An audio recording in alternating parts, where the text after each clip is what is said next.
श्रीराम जय राम जय जय राम, श्रीराम जय राम जय जय राम. अर्जुन विषयाकडचा ओढा भगवंताकडे लावावा. प्रपंचात ज्याला विश्वास म्हणतात त्याला परमार्थात श्रद्धा म्हणतात. उणीव हेच प्रपंचाचे रूप असल्यामुळे तो पूर्ण झाला असे कधीच होणार नाही. समाधान हा मात्र पूर्णत्वाचा स्वभाव आहे.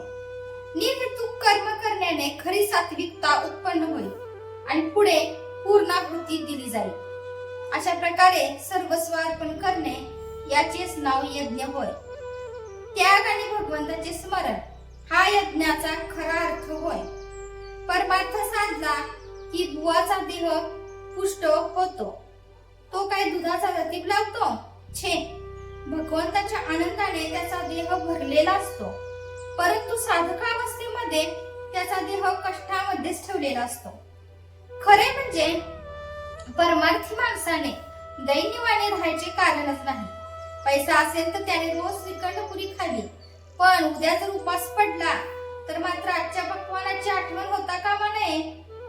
सर्वात गृहस्थाश्रम श्रेष्ठ सांगितला आहे. ज्याला हित करून घ्यायचे आहे त्याला गृहस्थाश्रमासारखा आश्रम नाही.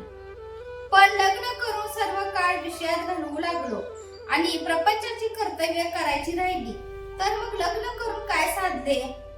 उद्योग करून पोट भरायचे हे खरे, पण नोकरी करून मालकाला सर्वस्व मानू लागलो आणि देवाला विसरलो तर नाही उपयोग. देवाला स्मरून नोकरी करावी. गृहस्थाश्रमात देव भेटणार नाही असे जो म्हणेल त्याचे खरे मानू नये. देव भेटेल याची खात्री बाळगावी. आपला भार सर्वस्वी भगवंतावर टाकावा. संकट आनंद दोन्ही भगवंताला सांगावे. ज्या स्थितीत भगवंताने ठेवले आहे त्या स्थितीत समाधान मानावे. अर्पण बुद्धीने सर्व कर्मे करावी. ज्यात माझे मन मला खात नाही ते काम चांगले असे समजावे. कोणत्याही मनुष्याला जोपर्यंत या प्रपंचामध्ये सर्व काही आहे असे वाटत असते तोपर्यंत तो परमार्थापासून दूर असतो. वाईट लोक समाधानात दिसतात पण खरे ते तसे नसतात. वाईट कृत्य करणाऱ्याला कधी ना कधीतरी पश्चाताप झाल्यावाचून राहत नाही.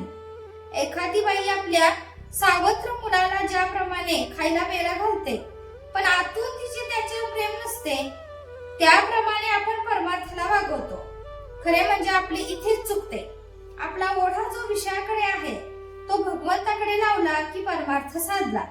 ज्याने विषयातले सुख भगवंताकडे लावले म्हणजे भगवंताच्या स्मरणात ज्याला सुखा समाधानाचा लाभ झाला त्याचे जन्माला येऊन खरे कल्याण झाले.